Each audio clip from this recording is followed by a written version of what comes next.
ഇന്നത്തെ റെസിപ്പി എന്ന് പറയുന്നത് നമ്മുടെ നാടൻ പലഹാരമായ പരിപ്പുവടയാണ് കേട്ടോ. അതിനായിട്ട് ഏകദേശം 1.5 കപ്പ് തുവരപ്പരിപ്പ് ഞാൻ രാവിലെ വെള്ളത്തിലിട്ടതായിരുന്നു. കുതിർന്ന് വന്നതിന് ശേഷം നന്നായിട്ട് വാഷ് ചെയ്തെടുത്തിട്ടുണ്ട്.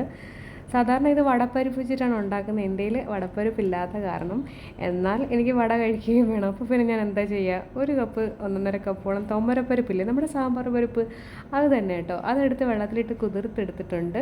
കുതിർന്ന് വന്നതിന് ശേഷം നന്നായിട്ട് വാഷ് ചെയ്തെടുത്തിട്ടുണ്ട്. പിന്നെ എരിവിന് ആവശ്യമുള്ള പച്ചമുളക് ഇട്ട് കൊടുക്കുക. ഞാൻ അല്പം പച്ചമുളക് കൂടുതൽ ഇട്ട് കൊടുത്തിട്ടുണ്ട്. പിന്നെ നമുക്ക് കുഞ്ഞുള്ളി ഇല്ലാത്ത കാരണം സവാളയാണ് ഇട്ട് കൊടുത്തിരിക്കുന്നത് കേട്ടോ. ഒരു സവാള ചെറുതായിട്ട് തന്നെ ഇട്ട് കൊടുത്തിട്ടുണ്ട്. ഒരു കഷ്ണം ഇഞ്ചി ഇട്ട് കൊടുക്കുന്നുണ്ട്.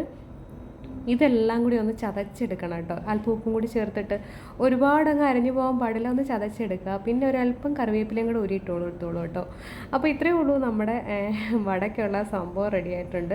ഇനിയൊന്നുമില്ല, ഇതിലേക്ക് ഞാൻ 1 ടേബിൾ സ്പൂൺ ഓളം നമ്മുടെ പെരുംജീരകം ഇല്ലേ, വലിയ ജീരകം ഇട്ട് കൊടുക്കുന്നുണ്ട്. പിന്നെ കുറച്ച് ഭംഗിക്ക് വേണ്ടിയിട്ട് ഉണക്കമുളക് ഒന്ന് കട്ട് ചെയ്തിട്ട് കൊടുക്കുക. അവിടെ ഇവിടേക്ക് ഇങ്ങനെ ഒന്ന് കിടക്കട്ടെ, ഒരു ഭംഗി മാത്രമല്ല, എരിവും കൂടും കേട്ടോ. അല്പം എരിവുള്ള മുളകാണ്.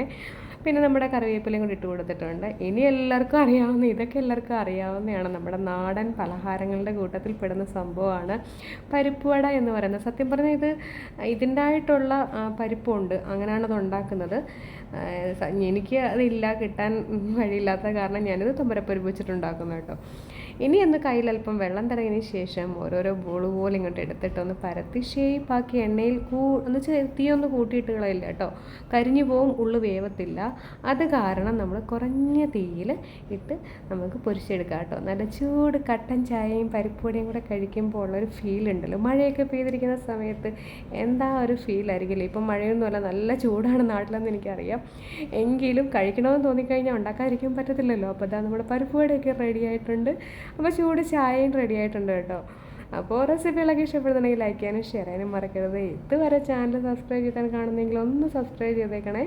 അപ്പം നമ്മുടെ ചൂട് പരിപ്പുവട കുട്ടന്മാരൊക്കെ ഇവിടെ റെഡി ആയിട്ടുണ്ട്. കണ്ടില്ലേ, എല്ലാവരും ഒന്ന് ട്രൈ ചെയ്ത് നോക്കുക. ചെയ്യാത്തവരുണ്ട് എങ്കിൽ എല്ലാവരും ട്രൈ ചെയ്തിട്ടുള്ളതാണ് എന്ന് എനിക്കറിയാം. എങ്കിലും പഴമയിലൊക്കെ ഇടയ്ക്കൊക്കെ ഒന്ന് പോകാറുണ്ട്, ടച്ച് ചെയ്യാറുണ്ട് കേട്ടോ. ഞാൻ എൻ്റെ കാര്യമാണ് പറഞ്ഞത്. അപ്പോൾ നെക്സ്റ്റ് റെസിപ്പിയുമായി കാണുമ്പോൾ പറയും bye. Thank you for watching.